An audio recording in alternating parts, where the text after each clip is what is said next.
esta mañana un poco más sobre esta parte del Sermón del Monte en el capítulo 5 de Mateo, donde hemos entrado en esa parte del discurso del Señor en la que Él habla de la ley, la función de la ley de Dios, la ley de Moisés, en definitiva. Y esto viene por razón de que entre los judíos en aquel momento, cuando el Señor comenzó su ministerio público y empezó a decir cosas que sonaban algo extrañas y que eran diferentes, empezó a hablar de una manera que no estaban acostumbrados a oírle, pues también surgió el rumor entre muchos de que aquel maestro, aquel Jesús de Nazaret, venía para derribar, echar abajo la ley de Moisés.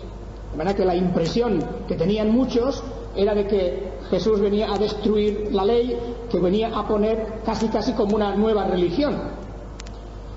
Esa era la primera impresión que causó, porque ya digo que su predicación y su enseñanza se apartaban en algunos aspectos de lo que estaban acostumbrados. No es que se apartaba de la ley, como enseguida veremos, pero su manera de hablar, su porte, su denuncia, sobre todo de la religión oficial de los fariseos y de los escribas, etcétera, pues todo eso puso en marcha la alarma, ¿verdad?, de que parecía una nueva forma de religión. Así que tenemos en el versículo 17 una especie de desmentido oficial que hace el Señor Jesucristo cuando dice: no penséis que he venido para abrogar la ley o los profetas. No he venido para abrogar, sino para cumplir. Abrogar significaría pues dar por terminada, cancelar. Y Jesús dice: no he venido para cancelar la ley, no he venido para decir que ya se ha terminado. No he venido para eso, sino todo lo contrario, para cumplir. Y entonces lo que pasa aquí es que la ley de Moisés, por lo que vemos, no estaba en cuestión. No estaba el Señor atacando la ley de Moisés. No pretendía el Señor deshacer esa ley o decir que ya se había terminado. Eso es importante porque, en cierto sentido, la ley, el Señor Jesucristo está declarando que sigue funcionando, sigue en marcha, sigue vigente. Lo que ocurre es que Él ha venido para cumplirla, como dice aquí, y para cumplirla no solamente en obediencia y como una manifestación de que Él se somete a la ley, sino también por algo muy importante, y es que el cumplimiento de la ley por parte del Señor Jesucristo es nuestro cumplimiento. Y eso ha de quedar claro. De manera que, por una parte, Él dice: la ley continúa, sigue en toda su plenitud. Yo no he declarado que ya haya terminado esa ley, pero he venido a cumplirla. Y ese cumplimiento de Jesucristo es el cumplimiento de alguien que nos representa a nosotros.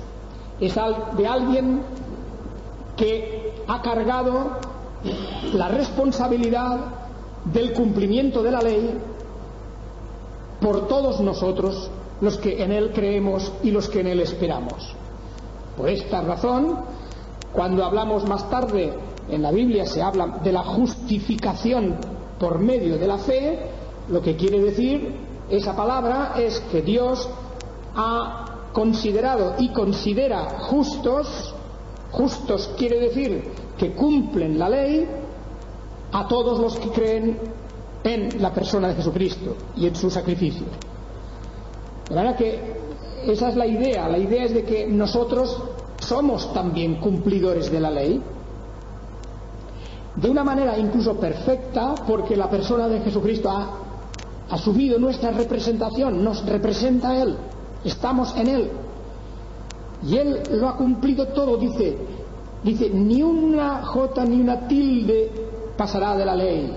Las letras y los signos más pequeños de la ley, lo más insignificante quiere decir, hasta los mandamientos más pequeños, todo se ha de cumplir, todo. Por lo tanto, no podemos enseñar, no podemos decir que esto no tiene importancia o lo otro no tiene importancia.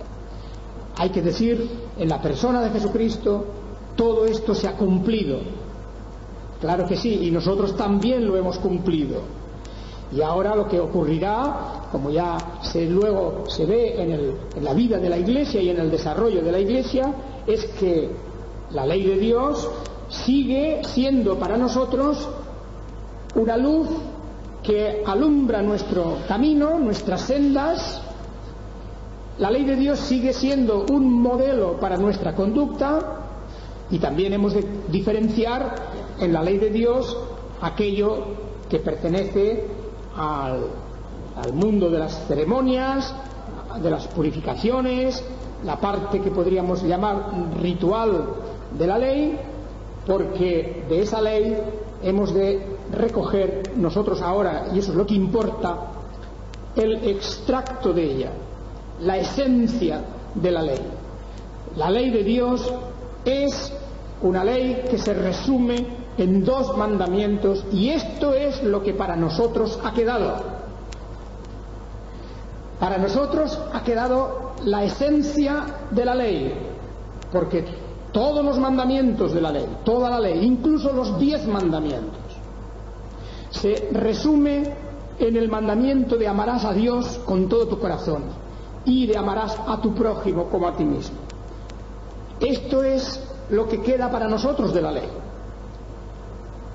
Podemos decir, también eso lo ha cumplido el Señor Jesucristo por nosotros, ya que nuestro amor a Dios y nuestro amor al prójimo, si lo hemos de cumplir con nuestras propias fuerzas, no lo podremos cumplir de una manera perfecta, ni siquiera eso. Por lo tanto, siempre tenemos el cumplimiento de la ley hecho por la persona de Jesucristo en beneficio nuestro. Ya somos cumplidores de la ley en la persona de Jesucristo. Por eso somos justificados. Por eso Dios no nos va a pedir a nosotros la responsabilidad de nuestras imperfecciones y de nuestra infidelidad y de nuestros pecados. No nos lo va a pedir eso, porque eso es precisamente lo que ha ocurrido en la muerte de Jesucristo en la cruz. Se le ha pedido a Él la responsabilidad y sobre Él se ha descargado el castigo. De manera que, justificados por la fe, tenemos paz con Dios, como dice el apóstol Pablo, porque hemos cumplido la ley. Y lo que ahora tenemos que hacer es vivir en una continua lucha y en una continua contradicción, porque por un lado somos justos que Dios ha justificado y santificado, y por otra parte queda en nosotros una tendencia que es la tendencia de la carne, que es la tendencia del mal y del pecado, que reside todavía en nosotros y que una y otra vez nos intenta llevar hacia dirección contraria. Bien, pues dicho esto, el Señor Jesucristo quiere que entendamos, como dije el domingo pasado, que Él no ha venido a poner las cosas más fáciles, no nos ha venido a facilitar o a simplificar las cosas. Para los judíos las cosas parecían complicadas en un sentido, pero en el fondo estaba al alcance de ellos cumplir lo que dice la ley.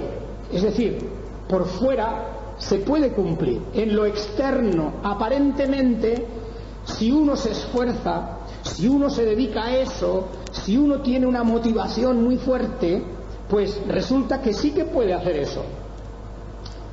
Cogemos la lista de los mandamientos, no solo de los 10 mandamientos, sino de los de más de 500 que los judíos tenían, y una persona con verdadero interés pues se esforzaba y cumplía aquellos mandamientos, porque eran mandamientos en cuanto a hacer o no hacer una cosa, y se esforzaban y lo hacían, o no lo hacían, lo que estaba prohibido.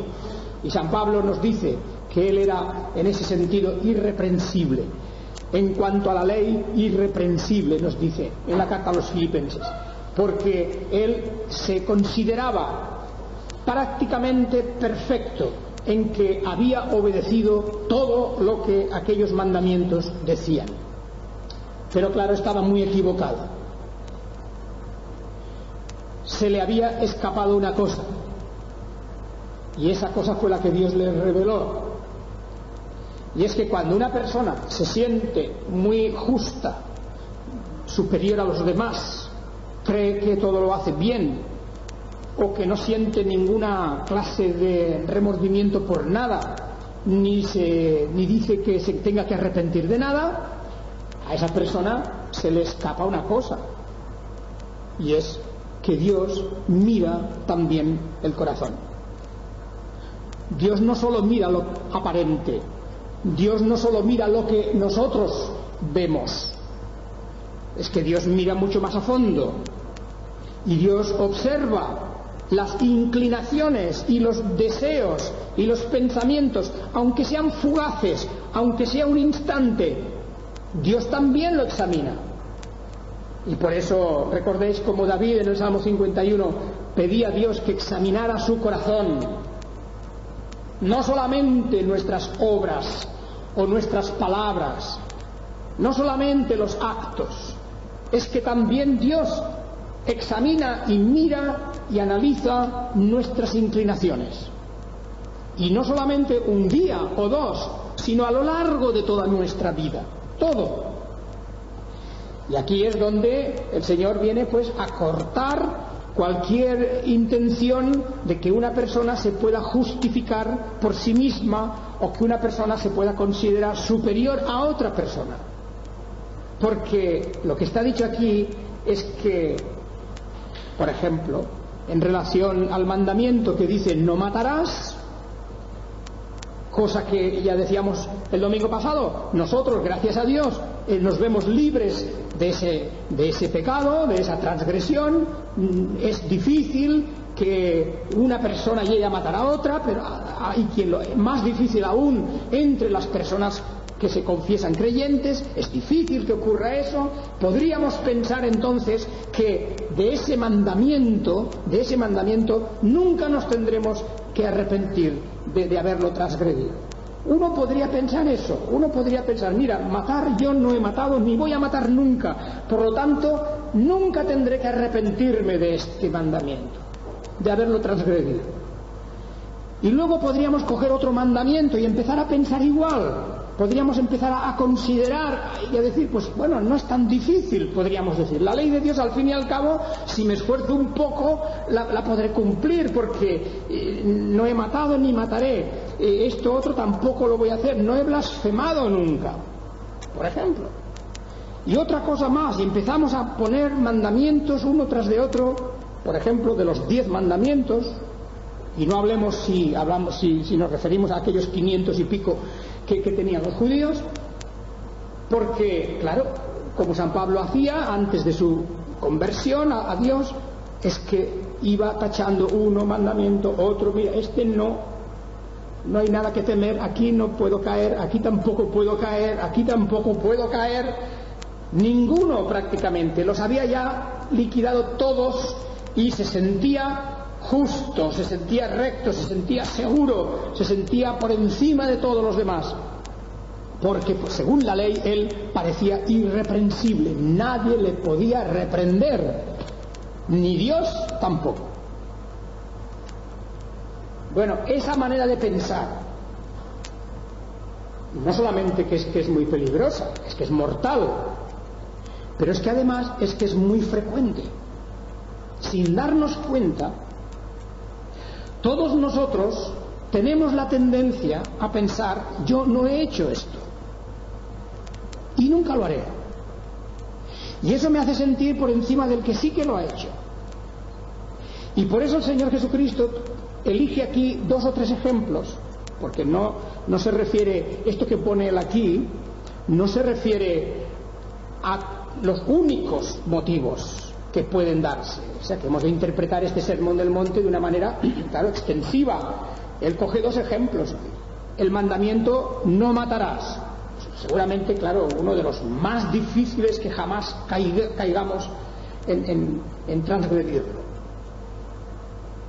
Como todos nosotros, casi con toda seguridad, tenemos la convicción de que nunca vamos a matar, ni hemos matado a nadie, pues ya eso parece que no cuenta para nosotros. Y entonces es cuando viene el Señor y dice, es que no es eso. La ley no mira solo el acto de matar. Dios no está pensando solo, o no va a juzgar solo. No juzgaría solamente si has matado o no has matado a alguien. El día que uno tenga que comparecer delante de Dios, no puede presentarle una hoja diciendo, mira, esto yo no lo he hecho, esto tampoco, y casi no me queda nada para responder delante de ti, casi no tienes que perdonarme nada. Nadie puede ir ante Dios con esa idea de que casi nadie, ninguna cosa le tiene Dios que perdonar. Porque el mandamiento no matarás, tan difícil como parece, que no vamos nunca a hacer una cosa así, resulta que tiene un lado, tiene una faceta que no se nos había ocurrido a nosotros, pero que para Dios es tan importante, demuestra a los ojos de Dios, demuestra exactamente lo mismo que si matáramos.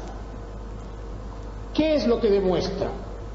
Pues demuestra que en el corazón del ser humano existe un criminal en potencia, que en el corazón humano, y eso en todo corazón humano, puede anidar y anida no solamente el odio, sino también el menosprecio hacia el prójimo, también la forma de ofensa, cualquier ofensa hacia el prójimo, cualquier insulto hacia el prójimo, cualquier actitud en la que tomamos a este como inferior, etcétera, etcétera. Yo os digo que cualquiera que se enoje, incluso el enojo, sea en forma de ira, o sea en forma como de los enfados profundos, etcétera, pero más aún podríamos decir, porque cuando cogemos los otros mandamientos, hay mandamientos que hablan, como ya sabéis, de no levantar falso testimonio.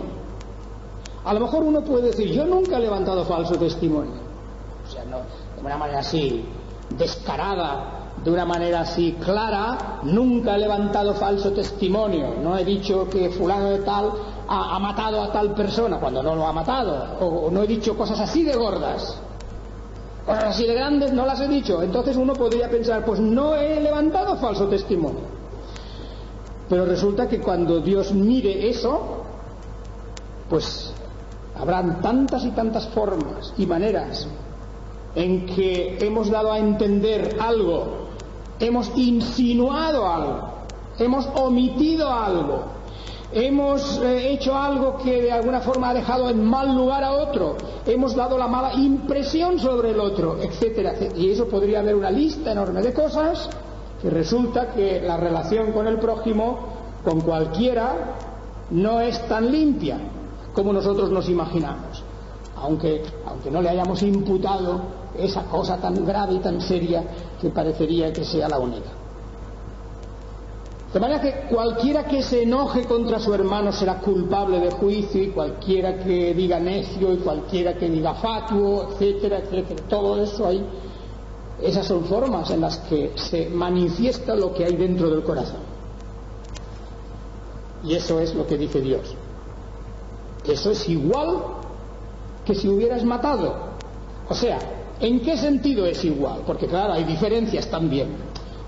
Como acto es distinto, las consecuencias materiales son distintas, claro, el matar es tiene una gravedad de unas consecuencias materiales y humanas enormes. Pero aparte de eso, lo que Dios está mirando es la responsabilidad moral. ¿Qué es lo que denota el odio, la ira, el menosprecio? ¿Qué es lo que eso denota? Pues denota que nuestro corazón no está limpio. Y a eso vamos. A eso vamos, porque la consecuencia es, si mi corazón no está limpio, yo no puedo justificarme delante de Dios con mis obras, ni puedo justificarme con lo que es mi persona, porque quiere decir, mi naturaleza no está limpia. Y eso es lo que Dios mira. De manera que no es cuestión de grados, sino de sí o no. ¿Puedo justificarme ante Dios con mi naturaleza limpia por completo? ¿O no puedo? Bueno, pues hay mucha gente que en su forma de pensar, de actuar, de juzgar a otros, etcétera, lo que están diciendo en el fondo es: sí, yo puedo justificarme delante de Dios, yo nunca he hecho esto, ni el otro, ni otro, y al contrario, tengo tantos y tantos méritos, he hecho tantas cosas buenas. Y eso es lo que existe se confiese o no se confiese uno sobre eso, lo declare o no lo declare, pero eso es un pensamiento que está ahí continuamente. Por eso dice el Señor, si ocurre eso y tú ves en tu corazón que hay sentimientos malos hacia alguien, pone aquí el caso, el ejemplo de que uno que va a llevar una ofrenda al altar, al Señor, va a llevar una ofrenda, dice, pues cuando te acuerdes de eso, deja la ofrenda como diciendo, hay algo más urgente, mucho más importante, porque esa ofrenda que vas a llevar a Dios, ese sacrificio que vas a presentar en el templo, lo que sea, cualquier servicio que hagas al Señor, cualquier cosa que hagas en beneficio de la obra de Dios, no sirve de nada si primero no te has reconciliado, si primero no has declarado tu odio o tu menosprecio o tus malas intenciones o malos pensamientos hacia tu hermano. Fijaos cómo de esa manera se pone también el énfasis en el corazón, lo que va por dentro, lo que no se ve. Lo mismo en el versículo 27 al 30 que hemos leído antes. Y este es el otro ejemplo. Antes era sobre el mandamiento matar, otro sobre el mandamiento de no cometer adulterio. Aquí también tendríamos que entrar en definir ese pecado concretamente, pero en principio todos entendemos de qué se trata: de una infidelidad conyugal, que también, pues, en principio muchos dirán, eso no lo he hecho y no lo haré. Ese es uno de los puntos, junto con otros que veremos luego en este Sermón del Monte, en los que uno podría intentar justificarse delante de Dios. Ciertamente el apóstol Pablo, en su recorrido por los mandamientos, él podía llegar a y decía, yo no he cometido eso y no lo voy a cometer, por lo tanto estoy libre también, un mandamiento más que Dios no me podrá decir nunca nada.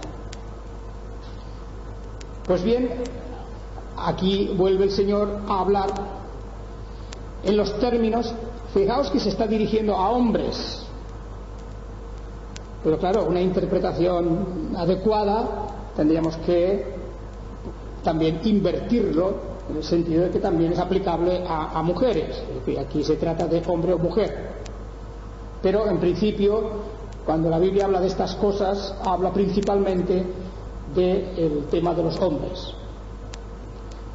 Y lo que dice es que aquel que dice que mira, el que mira a una mujer para codiciarla, ya adulteró con ella en su corazón. De manera que es una forma de decirnos otra vez que aunque no lo hayamos hecho, igual que el tema de matar, aunque no hayamos matado, en el corazón sí que aparecen esos pensamientos, esos deseos, y que por lo tanto no estamos libres de esa transgresión.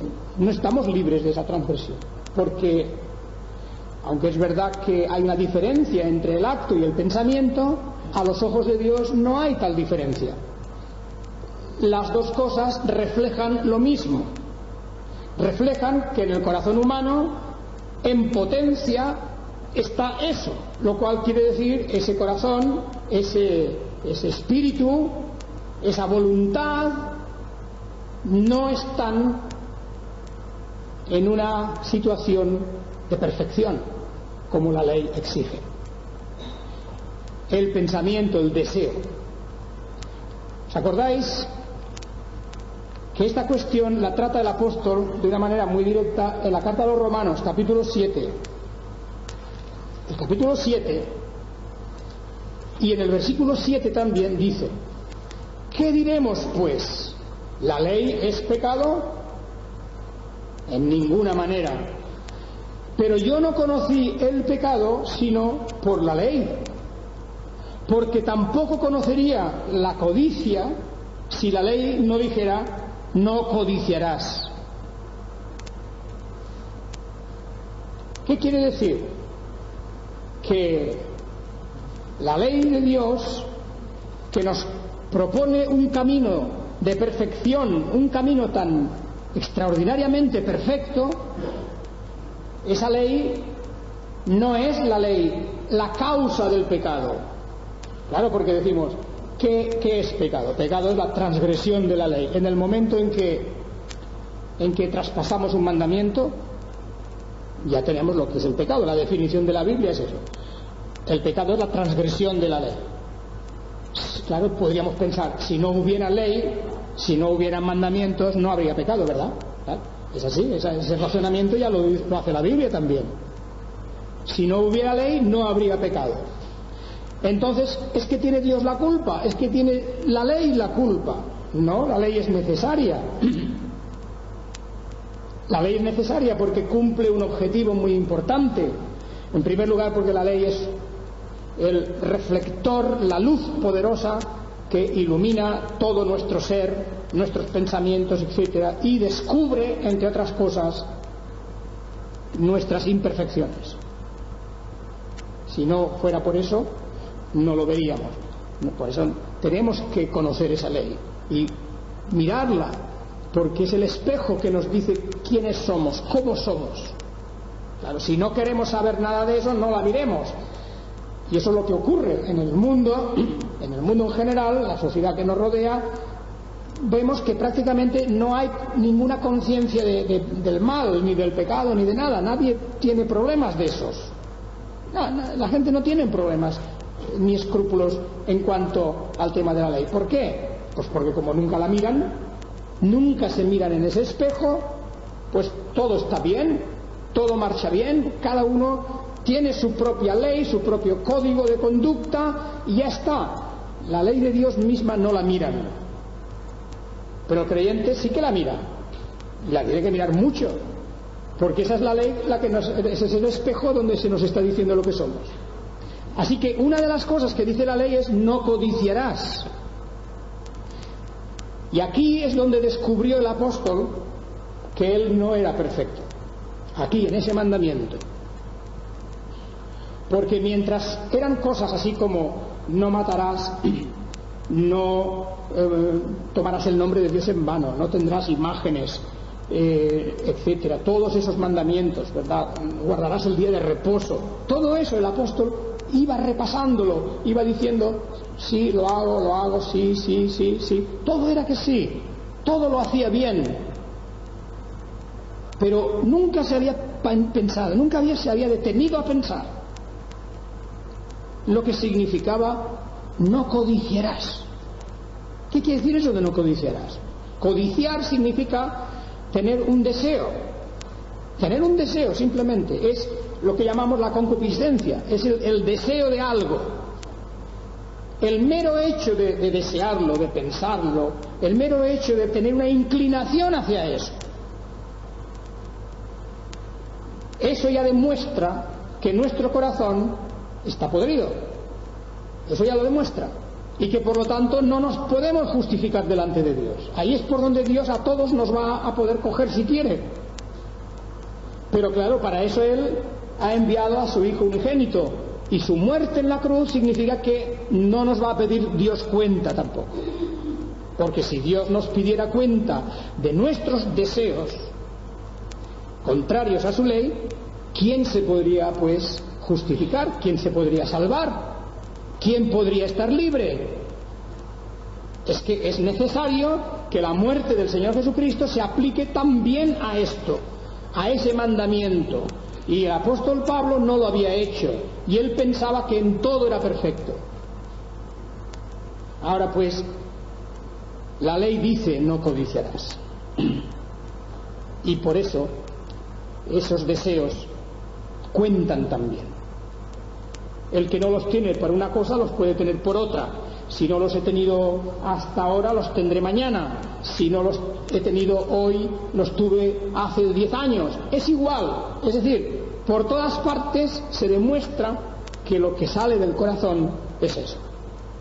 Algo que Dios puede condenar y que Dios puede, de una manera clara y directa, llevarnos por ello ante el tribunal suyo de su justicia. Bien, aquí pues vamos a dejar hoy esta cuestión y nos damos cuenta entonces de que efectivamente el Señor Jesucristo no había venido a deshacer la ley, sino a darle su verdadera dimensión y su verdadera interpretación en el marco de lo que es su obra de redención.